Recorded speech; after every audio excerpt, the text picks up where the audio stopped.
So my dad was the first member of my family who came in at the age of 18. He would work in California and go back every 6 months, 4 months. He was a seasonal worker. So between here and then, he met my mom. They got married. They formed a family. And in the year 86, I believe, he got his permanent residence. And he continued his journey, same thing, until the year 93, where he decided to apply for residency for his family. But the process was very long, and it took us 7 years to get here. So we got here in the year 2000, and me and my brother, I was 16, my brother was 14, and we came straight to high school, straight to regular classes. And we had no translator, no help, no ESL classes, anything. So we had just regular classes where teachers just hand out the assignments and they would just look at us.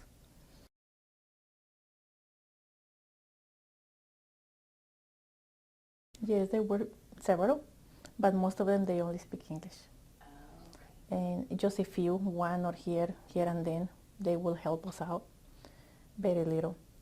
And actually, I remember whenever we got to the office of the high school, it was a translator, so it helped my dad a little with the paperwork.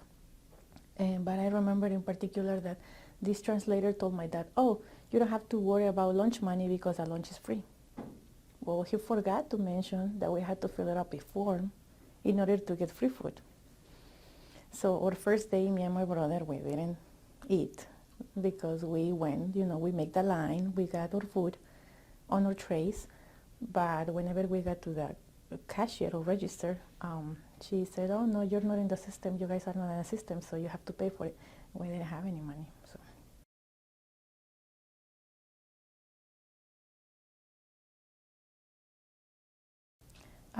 A student who was behind the line, he helped us because I didn't know what she was saying. My brother was next to me. We were like just looking at each other. And then he said, "Oh, she said that you guys are not in the system and you need to pay for the food." We had not even $1. So we just took the food bag and just, we just sit and, just think. He was quiet and I was quiet and we were like, just like, like, what is this?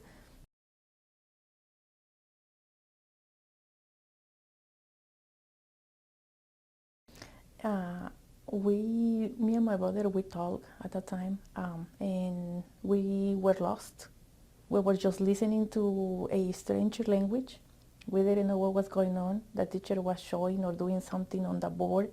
We were just looking at it, and she would hand out papers, and we didn't know what to do with it. If one of our classmates wanted to help out, they would explain us, but everything was in English, even math. The problem was in English, everything was in English, and we were just sitting there. I remember in biology class, the teacher, she let us take a nap. She said she just did the sign, like she went like this, like, "Go ahead, guys, you can take a nap."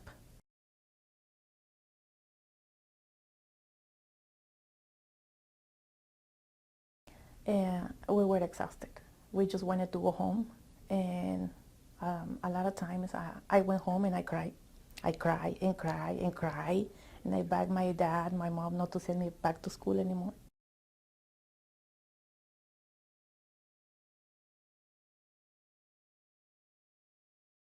In that particular year in 2000, a lot of students came from Mexico because a lot of students got the residency. And so we were not alone. It was like few students in the same situation, and we hang out. We used to talk in Spanish, and we used to hang out and take money to pay for lunch and stuff like that to try to help each other. But other students, other Hispanic students, some of them, they didn't want to speak Spanish.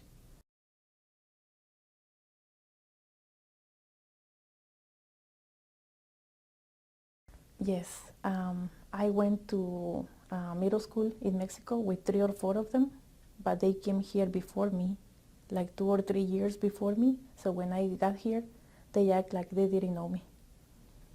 They were speaking English, they were dressing different, they were hanging out with other friends, and they act like they didn't know me.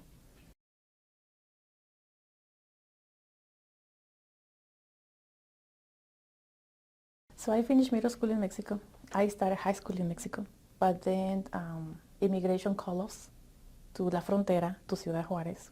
We had to be there for 15 days, back and forth in the consulado, trying to fix our paperwork. So whenever we got here, um, it was like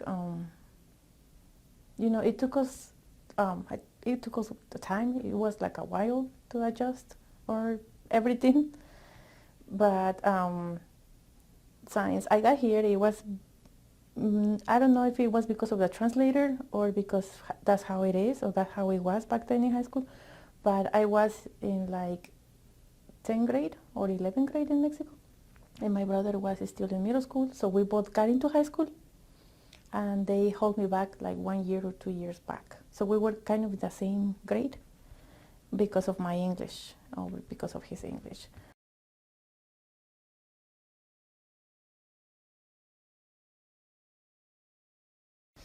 In Mexico, I was a A+ student. I was always getting tens, which is the S, is a maximum grade scale.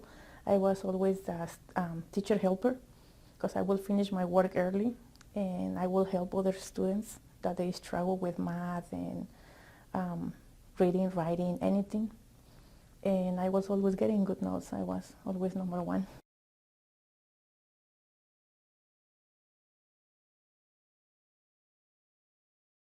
Yeah, when I came here, I went to the bottom of the system, and I believe that most of my teachers they believe that we were not that smart, maybe, because whenever we tried to catch up with assignments or something, most of the time they were wrong, or we were not answering questions.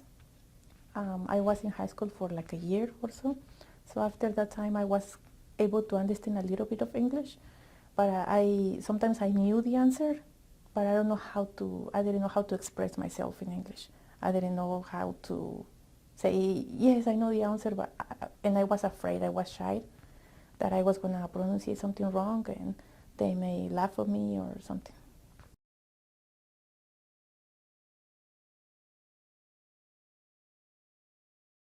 So I got into the wrong side of high school, and I didn't have any support of my parents. They could care less what was going on in high school. So I got pregnant, and I had to drop off high school because I had no one to take care of my daughter. She born in February, and I supposed to graduate in May. So my mom, my dad, they didn't want to take care of her, and I had no job, I had no money, I had no way to pay a daycare. So I had to drop off high school and start working and taking care of her.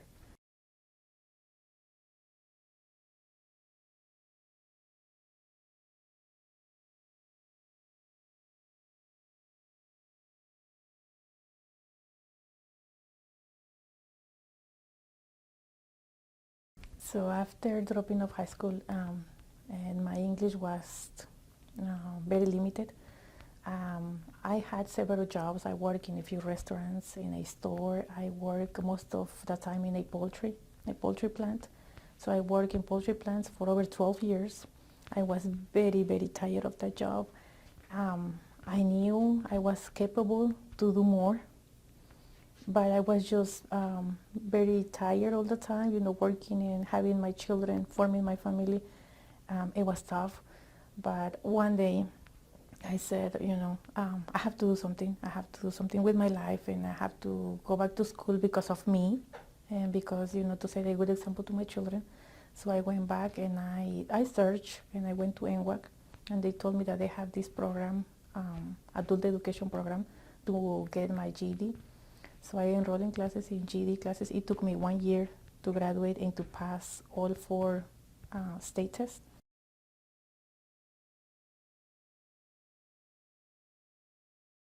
So it took me a year, but in 2016 I graduated with honors. And in the same year, because of my teacher, she believed in me. I didn't believe in me, but she believed in me.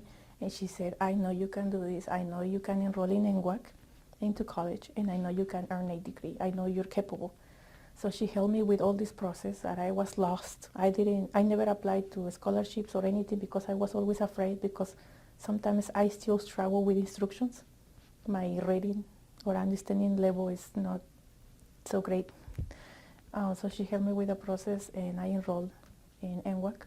It took me 3 years to earn my associates, but I have my associates now, and I also graduate with honors.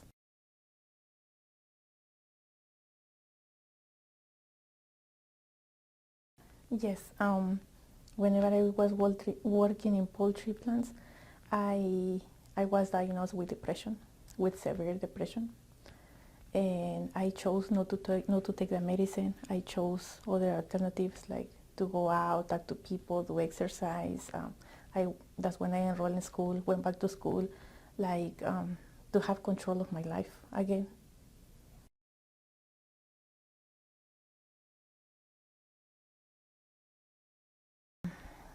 It's tough being a mom of four and being a full-time student. I have 5 classes. Now I have a lot of assignments and everything.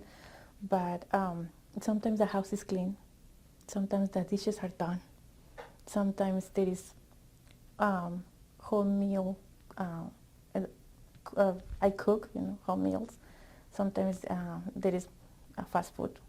Uh, but it just, my family is always first. My family is, my children are always first. And I always take care of them first. They're first.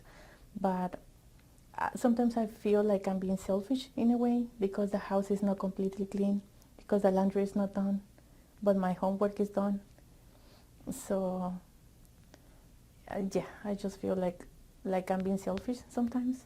But I'm doing this because of them, because of my children, and because of me.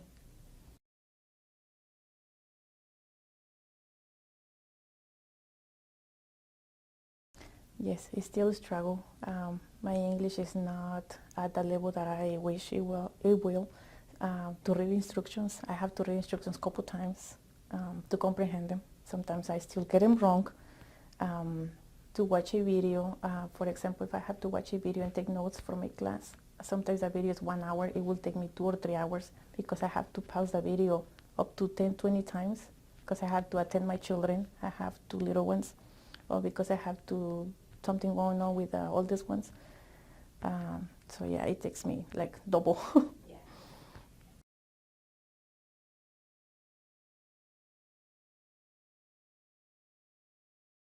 Like I said in the beginning, I was always a teacher helper. Um, and I will never forget my classmate faces whenever I explain them something with more patience, or one-to-one. I will explain like a simple math problem, and whenever they understand, their faces, like they light up. It's like, oh, and that feeling. And whenever I was taking my GD classes, the same way, I will finish early, I will help the teacher, I will translate for her on my way whenever I can. And it was the same thing.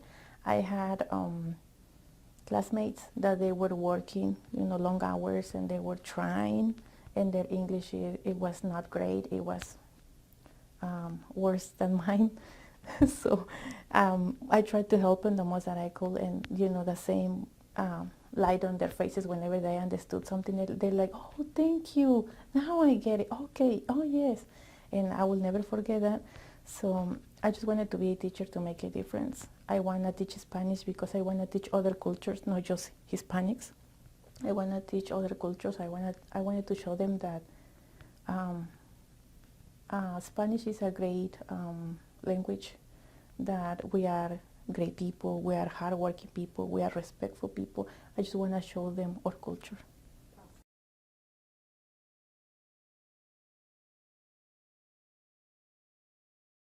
So, well, I just want to start the video saying that when she was born, when she was in the hospital, I almost I almost gave my daughter in adoption, because I didn't know English, because I was a teenager. I was 18 years old, And in the hospital, the nuns, las madres, they assumed that I was going to give her in adoption because I was a single mom. And they brought the paperwork, and because I didn't know English, I signed all the paperwork.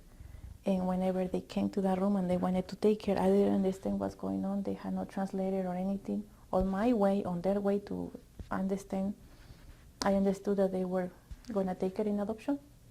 So I said, no, I have no job, I have no money, I have no husband, but I'm not going to give my daughter away. So from that experience, I got courage. I got my own translator. It was like a calculator, like electronic translator, and I got my dictionary. And my goal was to at least learn one word every day. So I was like, I have no possibilities to go to school right now. I have to work, but I will learn English because what happened to me, it could be, it was like, it was devastating to me. I couldn't believe that was going to happen to me. So whenever she was going to pre-K, I was very scared. I was very scared for her because she only speaks Spanish at home. So I didn't want her to struggle like me, that we didn't know how to ask for food or how to ask permission to go to the bathroom. So I didn't enroll her in pre-K because I was so scared. So I tried to teach her a little bit of Spanish, and I played some programs for her like Dora and some other programs, so at least she can have the basic English. And then I enrolled her in kindergarten. So I was very scared for her, but I was excited at the same time. And since she is been in kindergarten, now she's in college. I've been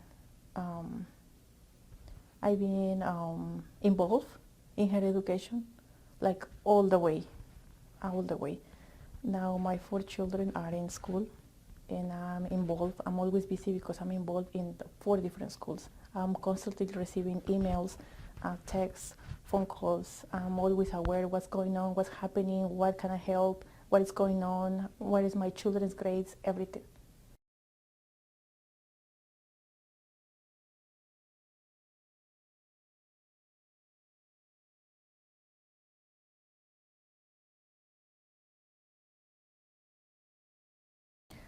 It was a little bit easier because with the years the schools are providing more translators, but because of my courage, they will always say, "Do you need a translator?" And I will say, "No, I don't need one."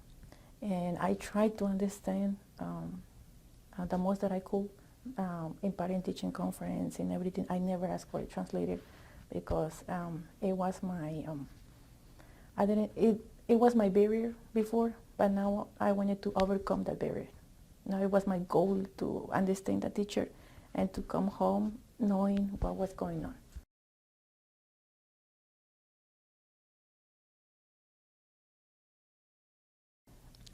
I think it's different with every parent because I don't want to say because they don't want to learn. Maybe they don't have the time or they don't have the courage to do it. But I saw a lot of parents, a lot of Hispanic parents, just get into the parent-teacher conference and ask for a translator immediately.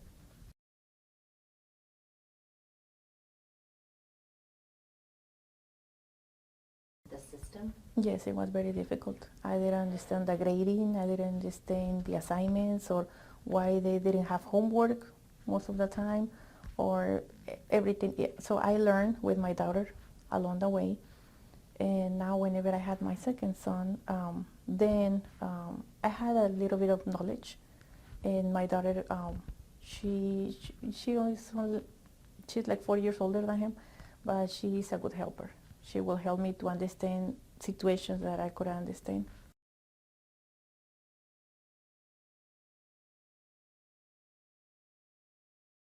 I think for teachers to show parents that they care, first, I think you need to know your students a little bit. You need to at least know a little bit of the story because each family is different. And to see what is the background, to see what language do they speak at home, to see if the parents speak English or not. And I think providing a translator, if a translator is like person to person, it will be better, it will be great. But if not, at least make a phone call, at least look for some way to translate for these families so they can get involved, because sometimes the parents are afraid to ask for help.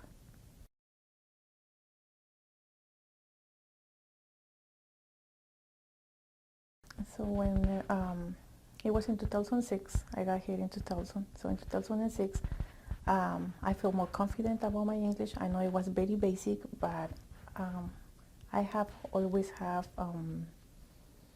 the courage to determination to accomplish my goals.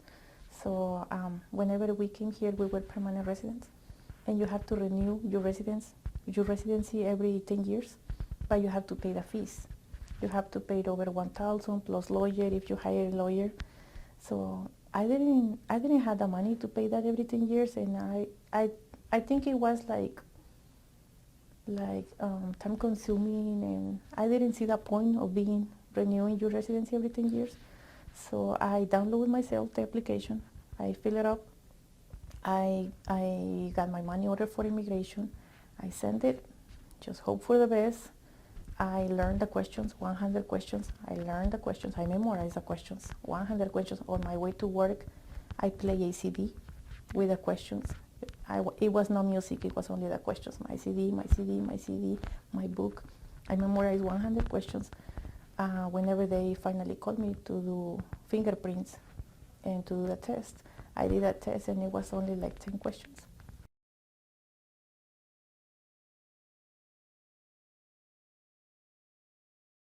Whenever you get to the room, it's a speaking part, because the official will ask you, what is your name, where do you live, and all these questions, and it's part of the process, it's part of the test.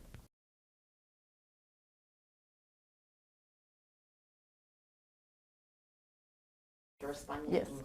So to see if you understand. Okay. So one of my questions was, or I think it was a question, he said, oh, could you please pass me that chair over there? So I was like, maybe someone else is coming. So I just put the chair next to me, and I was like, okay. And then he asked me all these personal questions about my name, my address, everything. And then he said, oh, you need to read this sentence to me. So I read a sentence.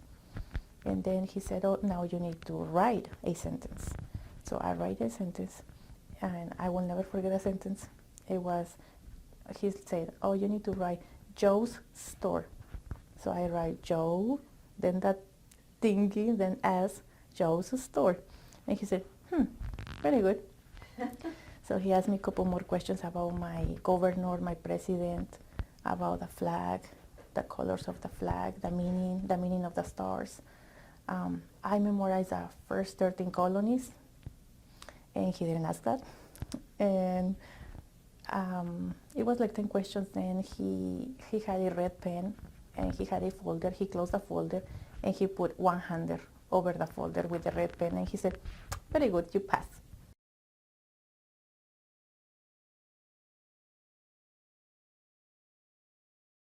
Oh, it was one of the best feelings in the world. I knew that I accomplished one more goal in my life.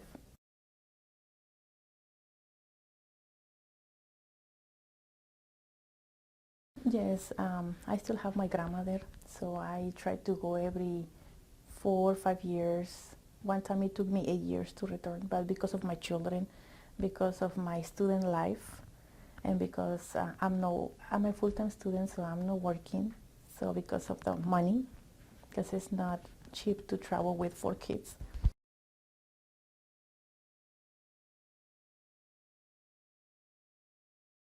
So the last time that we went, it was in 2017, and we had a quinceañera, which is the birthday party for my daughter. And the whole town came, so it was pretty cool. I saw all my friends from elementary. They were all married and with children. But what it got me thinking is that my daughter noticed the life situation in the life over there, because her chambelanes, the boys who will dance with her, they had small houses, and they were not even brick houses. It was like wood and other materials, fragile materials houses. And she would walk around with them, and she got, they had a friendship. And she would see the houses, and she would look at life, how it's in Mexico.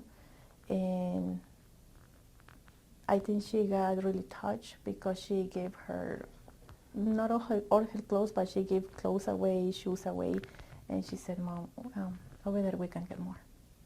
I said, "Yeah, we can get more," and that's what we do. Whenever we go, we take clothes, shoes, baby stuff. I always take a lot of baby stuff because I know that the mothers struggle over there even to get diapers or to get baby supplies.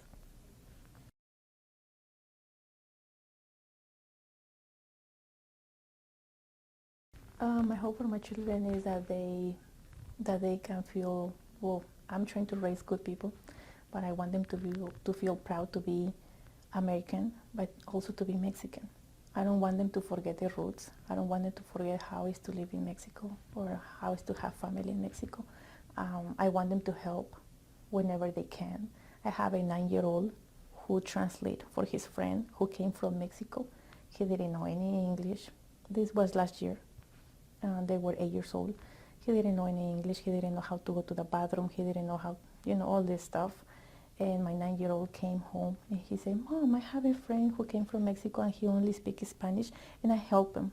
I tell the teacher that he needed to go to the bathroom. I tell the teacher, so I'm putting like a seed in their hearts, and they are willing to help. If they see anyone struggle with their English, anyone, my daughter will jump and they will help. My son, he's 15, he will jump and he will help.